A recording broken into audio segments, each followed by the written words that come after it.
Paano kusang lalapit sa'yo ang pera? Sa videong ito, usapang pera muna tayo. Kailangan mo ba ng pera ngayon? Pagtapos mong mapanood itong video na to, malalaman mo yung mga paraan paano kusang lalapit sa'yo ang pera. Kung ngayon mo lang ako nakita, ako nga pala si Christopher Orbilio, isa akong teacher, empleyado at sumasideline sa pagnenegosyo. Tara, simulan na tayo. Pero bago yan, meron muna akong kwento. Noong 2019, before pandemic, meron akong munting negosyo na sa tingin ko napagtagumpayan ko. Sa industry ng e-commerce, online selling. Masasabi kong tagumpay ako sa negosyong ito dahil consistent yung pasok ng pera doon sa bank account ko. Kada linggo, nakaka-receive ako ng mga remittance galing sa mga partner courier ko. Bali, ang routine ko noon, pagpasok ng pera sa bank account ko, wini-withdraw ko ito at pinangbibili na naman ng stock na ibebenta. So, ganun lang paikot-ikot. Pasok ng pera, withdraw, bili ng stock, padala, and then may magre-remit na naman dun sa bank account ko. Hanggang sa napansin nata ng bangko na active yung bank account ko. Tinanong pa nga sa akin na saan po nanggagaling tong perang to? Nasagot ko sa business. So,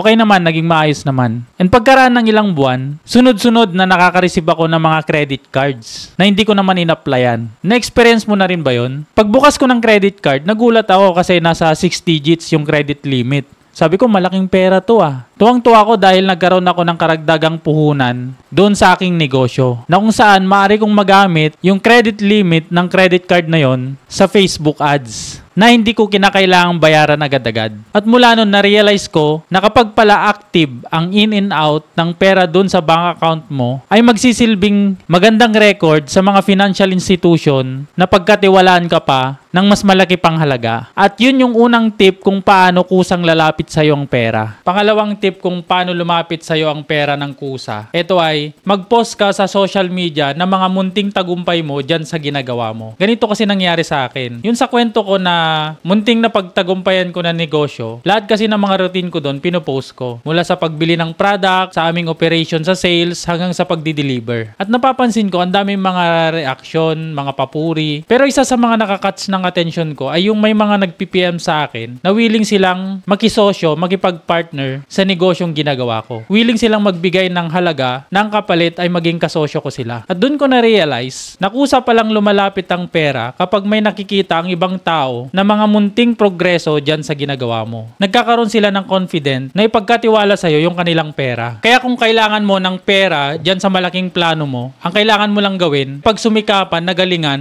at gamitin kung anong mga bagay na meron ka na. At ipakita mo sa ibang tao yung mga munting progreso mo. At sa lagay na yan, hindi magdadalawang isip ang ibang tao na ipagkatiwala sa'yo ang kanilang pera. Dahil nakikita nila na marunong ka na humawak at magparami ng pera at hindi ginagastos lang kung saan-saan. Kung may kasabihang respect begets respect, meron ding tinatawag na success begets success. Pangatlong tip kung paano kusang lalapit sa iyo ang pera. Ito ay sumolusyon ka ng problema na nakikita mo dyan sa paligid mo. Nasabi ko to dahil minsan kasi sa school namin naging problema ng mga teachers yung mabagal nilang laptop. Kaya ang ginawa ko, sinulusyonan ko. Yung mabagal na laptop, pinabilis ko. At ayun, willing silang magbigay ng halaga kapalit na mapabilis kong mag-function yung kanilang laptop nang hindi na nila kinakailangang bumili pa ng bago. Kaya mula nun, tumatak na sa akin na kapag pala sumusolusyon ka ng problema ng ibang tao, kusang lalapit sa iyo ang pera at hindi mo na kailangang habulin pa. Kaya kung gusto mong kusang lalapit sa iyo ang pera, wag mong iwasan ang problema. Bagkus, humanap ka ng solusyon para malutas ito. Pag nagawa mo yan, willing ang mga ibang tao na magbayad, masolusyonan mo lang yung problema. Naniniwala ako hindi dapat nating hinahabol ang pera. Dahil ang pera ay wala talagang halaga. Ang may halaga ay yung mga bagay na may value na nakakatulong sa iba. Kung ikaw ngayon tingin mo kailangan mo ng malaking halaga para dyan sa malaki mong plano, instead na mag-focus ka kakahabol sa pera, mag-focus ka na lang kung paano makakapagbigay ng value sa iba. Mag-focus ka sa mga mumunting progreso at darating yung time mapapansin ng mga tao o kaya mga financial institution na handa ka na pagkatiwalaan nila ng kanilang pera.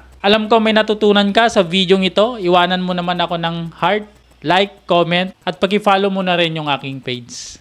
Muli, ako si Christopher Orbilio na nagsasabing, tagumpay darating din yan nang di mo na mamalayan. Basta araw-araw, galingan mo lang. Bye-bye and God bless!